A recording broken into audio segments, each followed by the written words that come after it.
Teddy, tell your friends that when I was yelling at you, we were just joking. Well, a couple people were upset that I yelled at you about the last workout. We were just joking and we played fetch after. Okay, I'm sorry. I apologized to Teddy.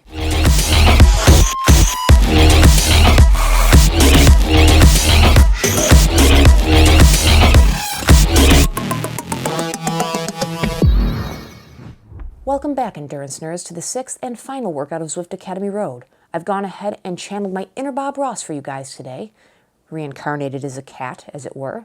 But we're going to go ahead and leave the temper tantrums from workout number 5 in the rear view and focus only on happy trees, happy clouds, and squirrels. Let's decide. Maybe there's a happy tree, evergreen tree. Or maybe just workout number 6. But we won't need any temper tantrums today, although several of you really enjoyed those, and you are my people. But this workout I liked. They did a great job with this workout. Spoiler alert, this is the best workout of the bunch this year and probably one of the better workouts in the Academies overall. I have a couple maybe tweaks or nitpicks that I'll mention, but those are more based on preference and experience than it is an impeachment of the workout itself. As a standalone, this workout is great. They did a really nice job with it. But let's talk about what the workout's going to do for you. We'll talk about the structure and some tips, and then maybe some modifications that I would do to this workout. So this one's called Push the Pain Barrier, and it's certainly going to do that. You can see a lot of red in the graph here. This workout is not going to be screwing around. You're going to be working sets in both your anaerobic and VO2 max power zones. So zone 6 and zone 5 in a 7-zone model, and mid to upper zone 5 in a 5-zone model. Now, just to clarify for those following along that just watched the last workout, you might be on the newer side, you might be wondering why I just said in the last video that we shouldn't mix or match our working sets, but here we are mixing and matching our working sets. Understand that we're using the same energy system in this workout. So you're working above your lactate threshold, you're working in an oxygen deficit, so there's a lot of crossover between these power zones and they can work and complement each other very well. But why do we want to work these higher end power systems when we don't really use it all that often, or we don't have to use it for that long? Whether you're racing, just riding around on your own local course, riding with your local club, on Zwift, we don't necessarily have to use that high level power all that often. But when we do, it's usually pretty critical, right? You're going to try to make that move in a race, or you're trying to get over that climb on your local course. Whatever it is you might be doing, there are going to be times where it's necessary for you to really put on the power. And more often than not, while the total time you'll be spending at those power zones overall might not be that high, you will likely be required to repeat those executions several times during the course of your rides. Now, when you are working above your lactate threshold, you are generally using your type 2 muscle fibers. Those are your fast twitch muscle fibers.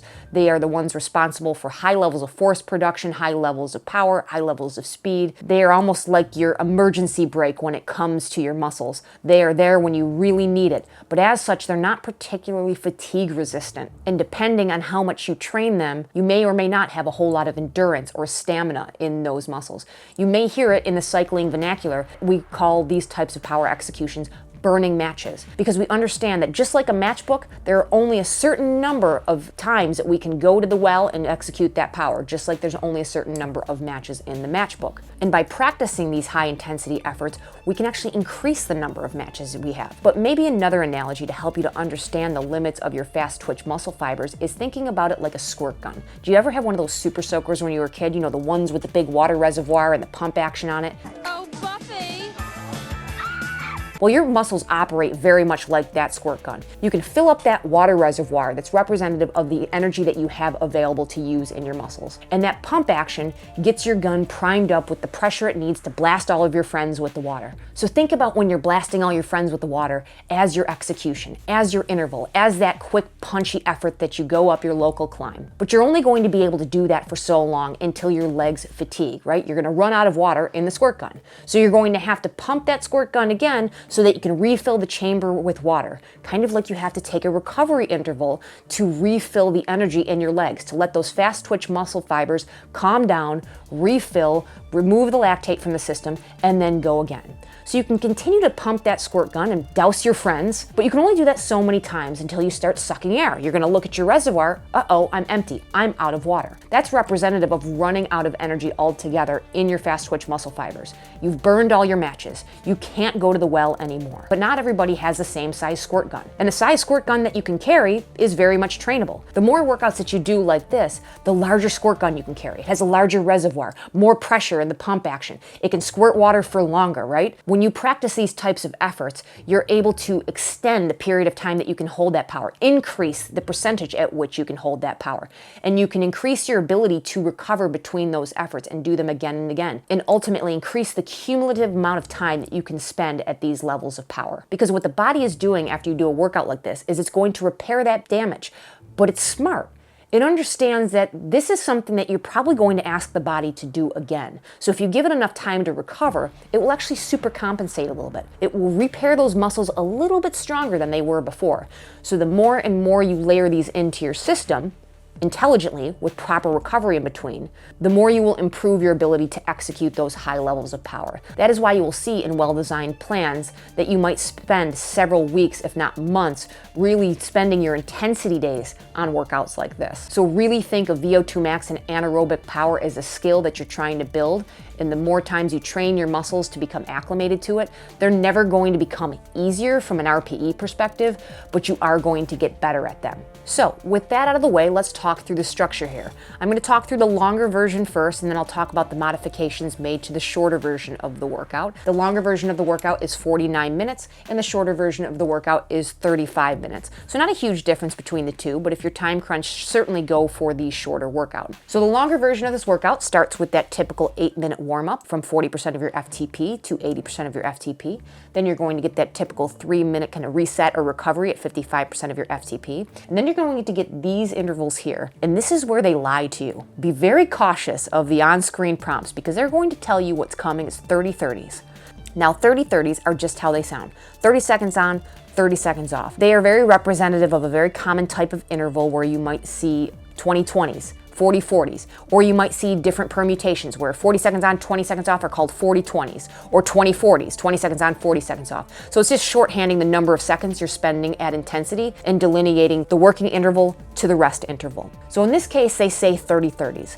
They are 30-15s, so 2-to-1 ratio of working set to rest. And you're going to be doing these efforts at 125% of your FTP. So you're not going to get a whole lot of time to recover here. Now you're not working at your very high anaerobic effort. You're working just tickling into your anaerobic zone for those of you who are on kind of a normative power curve. So normative being 120% and higher is your anaerobic range or your zone 6. As I mentioned in the last workout, if you tend to be a little stronger on the anaerobic side, you may want to bump up the bias a little bit for this workout. But it should be hard, but not long sprint level hard. It should be enough just to start feeling that lactate build up in the legs. And really throughout the course of the set is where it's going to get harder. It's likely that the first and second interval are going to feel pretty okay. The third one is going to start to feel a little bit rough. And then the fourth and fifth should really feel like you're reaching for those last few pedal strokes as you get to the end of the interval. But you're going to get a total of 5 of those. So 30 seconds on, 15 seconds off, 30 seconds on, 15 seconds off, repeated 5 times. And then you're going to get a recovery of 5 minutes at 55% of your FTP. Then you're going to repeat that working set one more time. So the same 30, 15 with the same execution at 125% and 55% of your FTP.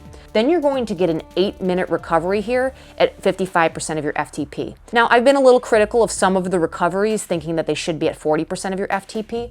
And perhaps for these shorter ones here, like the 3 minutes in between that I'll talk about here shortly, and maybe the 5-minute between those two blocks, you might want to turn down your bias to get you down to a lower rate of recovery. With this 8-minute block here, if you feel like you need to, by all means go ahead, but over the course of 8 minutes at 55% of your FTP, you should still be able to fully recover. Your heart rate should come all the way down in that period of time. You might even feel a little bit bored during that recovery, but keep moving through it because it's going to help you to kind of flush some of those byproducts out of the system and prepare you for the next sets. So after that 8-minute recovery, you're going to move into 3 sets at VO2 max. Those are going to be performed at 115% of your FTP. So at the upper range of that normative VO2 max zone. And you're going to hold those for 2 minutes each. So they're going to start to bite a little bit. 2 minutes at VO2 max is pretty sustainable for most people, but you've already started to work up some of those byproducts in the system. You've already baked in a little bit of fatigue from those first 2 working sets, so they might be a little bit more painful than isolated VO2 max effort, but they should still be achievable. And you're going to have 2 minutes on, and then you're going to have a 3-minute recovery at 55% of your FTP, and you're going to repeat that 3 times. So many of you who have not done a whole lot of work at your high end will probably really struggle as you get towards those last 2 intervals. But that's where you're really going to make those gains. So reach for those. Do the best that you can to get through those. Try not to turn the bias down from the first effort. Certainly dial in the bias to be appropriate to your VO2 max, but try not to drop off the power and get through all 3 of those intervals at the same power. And then you're going to have that 4-minute cool down from 55% of your FTP down to 40% of your FTP. So let's look at the short one. It's a little bit different. They just trimmed this one down. It's not a huge change here, but you can see that they've removed 1 working set from each half of the workout here. So you're going to have that 8-minute warm up here, the 3 minutes of recovery. You're going to have the identical working set with the 30-15s at the same power execution, 125% on, 55% off. You're going to get that same 8-minute recovery, and then you're going to have the 2 minutes on at 115%, your 3 minutes off at 55%, and then 1 more time repeated, and then you're going to get your cool down. So similar workouts. I think they scaled this one appropriately, so they took 1 set from each. I think that that's the best that they can do with a shortened version of this workout. Now, if I'm going to be super nitpicky here, for this longer workout, in a perfect world, if I were designing this workout, for people who are intermediate to advanced and to push this a little bit closer to the 60-minute mark, I would add 1 more set for each. That's really the only change that I would make. Add a little bit more load. This workout certainly pinched the legs for me, but I didn't feel like I had completely wiped out the system. I didn't feel like I fully taxed and pushed my VO2 max and anaerobic systems to their limits. Is it still going to be an effective workout for me? Absolutely. But I think it could have been a little bit better for people who are a little bit more experienced by just putting 1 more of these efforts for the anaerobic 30-15s and 1 more VO2 max effort at the end. This is really not a criticism so much of the workouts. In general, I do wish the longer workouts in the Academy are closer to 60 minutes, but I think that they're doing what they think is right for the general population on Zwift. I'm cool with that. That's fine. Maybe next year they'll create a 3-tiered system for the workouts, which will be really awesome and capture almost everybody on the platform. But let's talk some tips and strategies to get through this workout. Pretty similar to stuff that I just mentioned in the last workout, but we'll go through these again. For the 30-15s, keep that cadence nice and high, probably north of 90 for most of you, just to keep yourself from bogging down. An important thing to note for those of you on erg mode, if you do not have a newer top tier trainer, I don't know if I'd recommend erg mode for this because many trainers are not agile enough to jump back and forth, especially out of the 15-minute recovery, and you may find that you're just not getting that adjustment fast enough, and it can really ruin your workout. So if you've had experience with your trainer before and know that you just don't deal with these short intervals well, you may just want to turn it off and self-manage your power. I personally have a Ceres H3 trainer that does have a heavier flywheel and a pretty responsive brake. It can handle these intervals well. It's probably right at the limit. That 15-second interval is probably about as quickly as the brake can respond on most newer trainers. One of the modern kicker models or the Tax Neo, a lot of these trainers will do pretty well, but if you're more in the mid-range or entry-level market, you may struggle here. This is not to cast aspersions on your trainer. I'm just trying to be realistic about what you can expect with erg mode, and I don't want to see it ruin your workout. One thing that helps with these shorter intervals when it comes to erg mode is actually trying to kind of prime the sets about 2 seconds before the transition. So as I was mentioning before, kind of riding through the arch, I have a little bit different recommendation with something like this. So you're going to start to wind up your power about 2 seconds early on the on intervals, and then you can start backing down about 2 seconds early before it swaps into the recovery intervals. And I mention that because there's such a disparity between those 2 power levels that you'll be able to kind of beat that transition and hopefully keep the trainer from bogging down. As I mentioned in the last video, don't waste any unnecessary energy here. Not working a super high level of your anaerobic power zone. You should be able to keep it in the saddle, keep it relaxed. Don't put the death grip on the bar, keep the shoulders down relaxed, keep the face relaxed. If you do that, you'll be able to get through that 30-second effort a lot easier.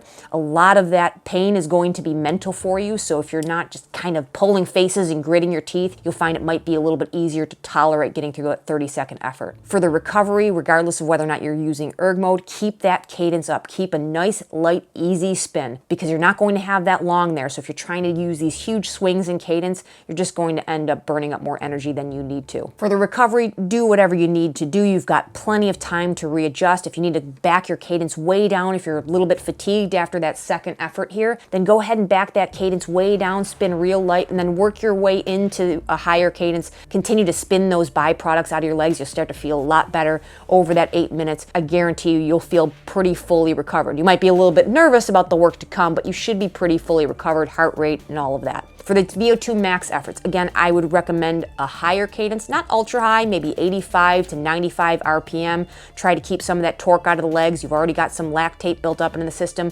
Depending on how well you've cleared it, how adept you are at high intensity work, you may or may not struggle. So lower cadence, higher utilization of your fast twitch muscle fibers. So if you can offload some of that, put a little bit more strain on your heart, you're only doing work for 2 minutes, you may find that you're able to reach for those last 15, 20, 30 seconds as you start to struggle through these intervals.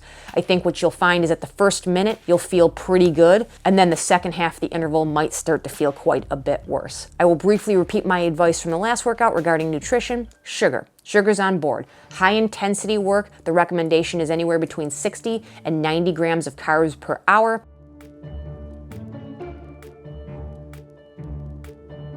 More of that's going to be contingent on your personal tolerance to have that level of glucose on board, but to optimize your body's ability to grab for that immediate available glucose, this is a little bit under an hour. This one's at 49 minutes, so you can scale that carbohydrate intake accordingly. If you choose to do some kind of extension, maybe you bring a little bit more on board, but 60 to 90 grams per hour is the well-accepted benchmark. Now for reference, for those of you who might take on some gels or some chews, like a typical gel, something like this is going to be about 100 calories and 22 to 25 grams of carbs. So maybe these would do you well. If you have like a Cliff Block or something like that, those come in 2 serving packets. So maybe a full packet of those would be pretty good. Scoops of drink mix, that's going to vary by mix, but if you weigh it out accordingly, you can ration out your carbs that way as well. Whatever you want to take, I don't really believe that one of these options is better than the other. It's really very personal. However you think you can get those sugars on board. But again, as much as I prefer whole foods as a part of my diet, the body is not going to be able to break down those whole foods during a workout like this. So if you're going to bring sugar on during the workout, you're probably going to need something a little bit more immediately available. But I really don't have much else to say about this workout. Again, best of the bunch here. They did a great job here. This is one that you can probably keep in the repertoire to use in the future. And as you advance out of this type of workout, just look for one with more sets, more intervals, maybe higher percentages of your FTP for these on intervals. You can continue to advance the difficulty of these types of workouts to meet your needs. I am going to put a video together talking about my closing thoughts on the Academy, just my overall opinions on the execution, things that I hope that they will do better in the future, things that maybe they shouldn't do in the future. My personal opinion, just being a user of Zwift and a representative of a good number of us who have been around the block in terms of Zwift participation, my opinion is certainly not necessarily the right one. It's just my opinion, and people have enjoyed this over the years, so I'm going to do that again. I'm not going to tack that onto this video. I'm just going to keep this one to this workout. But if you have any questions, comments, or concerns, or anything you think I should cover in the debrief video, please leave that down below. Hit the thumbs up button if you've got any value out of this or any of my other videos. Subscribe if you haven't already, and as always, I will catch you in the next one. See ya.